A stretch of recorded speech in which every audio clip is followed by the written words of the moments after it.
Hello and welcome to another God is a Geek video feature. This time we're doing a little bit of a preview of upcoming Devil May Cry, or DmC.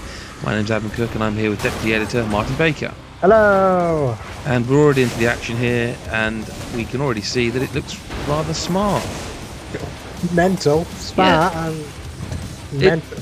It should be noted as we're watching this video that we've deliberately removed some of the cutscenes because this is actually action taken from the first level. And you notice Dante hasn't got his coat on at the moment, which you'll see him get soon. To get Ebony and Ivory, he's just said about Ebony and Ivory, so they still kept that was the names of his weapons in the previous incarnation of Devil May Cry, if I remember right. Yeah, that all the weapons are back, and also now you should see like the little ticker that's appeared there on the screen. Yeah. Very popular in sort of a lot of games now. It does the same thing. It teaches you, well, rather it tells you how many like kills you've got with this weapon, how many times you've done this, that, or the other, and you know that's a nice additional feature that hasn't been in the game before. Yeah, sure. Probably leading up to an achievement. I'm guessing then the little tickers that. Yeah. Yeah. So yeah, like 75 of 100 kills there. I think what people can already see is the game. I mean, let's get out of the way. The game looks great. What people can't tell from the video perhaps is that it plays like Devil May Cry. I don't know if you've had a chance to try the demo that's available at all, but it plays like Devil May Cry. That's one thing that I think a lot of people are worried about with it, because it's obviously different developers, different everything really. It's a complete reboot, so I think it's one thing that people were worried about, like having it play, because the Devil May Cry series of games is definitely playing a certain way. There is, but the thing is if you were to say to me we're going to remake DmC, which developer do you think should do it? I would suggest Ninja Theory, which they've done. So I mean, I'll be honest, as soon as I heard that, I wasn't worried. No. But I can understand why people who are real hardcore fans would. And you may think I'm ploughing through these enemies a little bit too easily. It's on normal difficulty. There are multiple difficulties, and some of them are insane. Like there is one where you're fighting as normal and the enemies have their normal health, but one hit and you're dead. So like they would still be going down as easily perhaps as they are now, but if I took one hit, I'm dead. So that's why I'm playing on normal, for the process of showing the game off a bit. Yeah. It looks lovely. It sounds great. I actually think Dante's voice acting is pretty decent. I've unlocked a few. We've actually gone back to play this first level. I've unlocked a few skills. Again, a lot of this stuff is familiar if you've played the game before. Like picking up the different objects, the red souls. A lot of it is familiar, but it's different, but the same. Those divinity statues I didn't look at there are basically where you level up and can buy items. I honestly can't believe how good it looks. Yeah, and it actually, we're playing on a PS3 build, and the performance pretty much is really good. It's not even the final version of the game, and it's a really good performance. The concept of what's going on here is that you're in limbo, without spoiling too much. So all this is happening, and you're going to see in a minute as he amazingly gets his coat on mid-flight. Is that the people who are in this area can't really see it. So here we cut to what's happening in the real world. They can see that's going on, but they can't see the demon. They don't know why it's happening. And then we're back in the limbo sort of realm here. Yeah, I mean, I made reference to Constantine, the movie version of Constantine, where he kind of flicks between the real world and hell, and it definitely it's got that kind of feel, especially with the combination of the real world and limbo. Looking like it is. It's definitely got that kind of feel to it, where it's not like what we're used to. It's not like Dante's Inferno version of Limbo. I mean, Different. The thing about this is that I've always been a Devil May Cry fan, but like going back to the HD collection and playing it, they've dated, as you would expect. They look good, but they had dated. And 4 was a decent game. It was all right. But I, at that point, kind of felt like, well, that's that done then. But playing what I've played of this has like totally changed that, and I'm super excited. because it plays so good. And yeah, it's been modernised, but it kind of has to, doesn't it?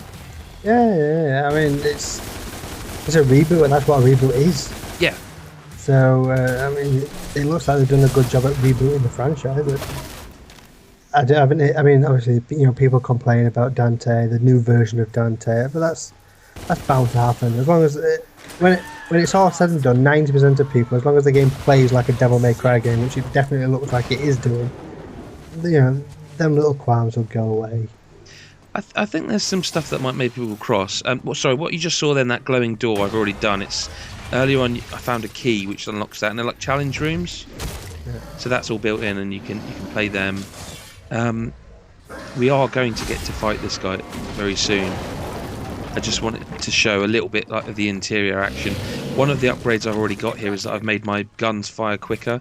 So some of the airborne enemies, whilst you can launch yourself up and attack them, they go down, and same with these spidery things, they go down real quick because the guns are firing so quick.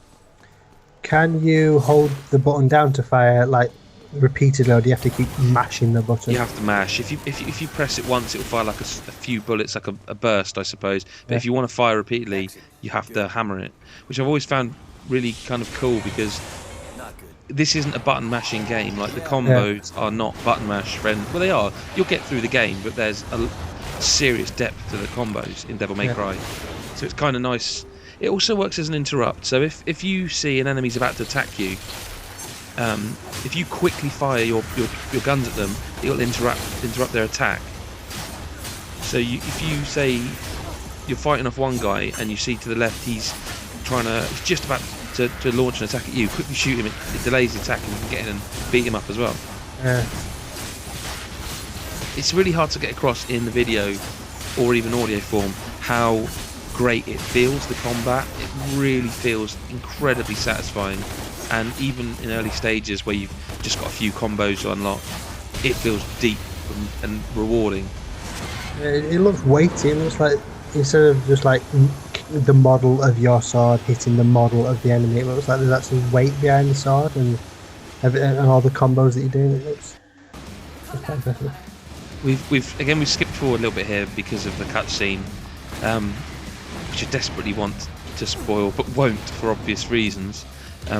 We're escaping the area. This is coming towards the end of the level, and we're going to get to fight the first boss, which I'm going to make quite short work of because I've fought him before.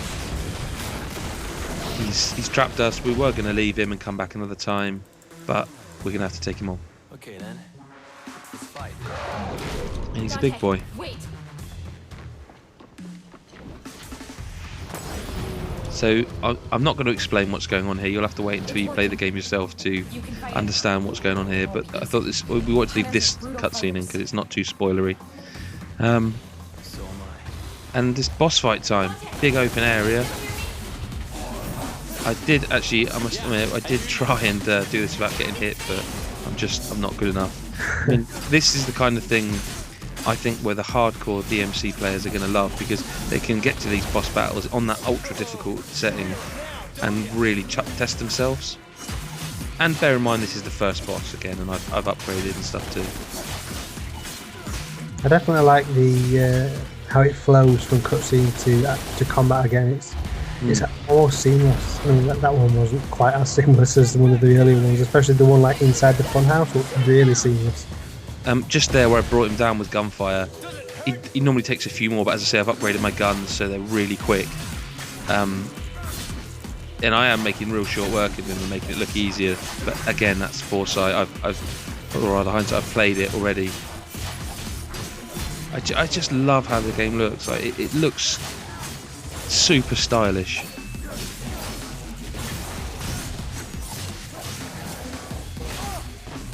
He's going to go down very quickly. So before we close out this video and let you watch the ending, just remind you to stay tuned to godisageek.com for all the latest news, reviews, previews, videos, podcasts, and in fact you'll be able to read a preview of this Devil May Cry. So yeah, thanks for watching and stay tuned to godisageek.com. Do you fucking demons even feel pain?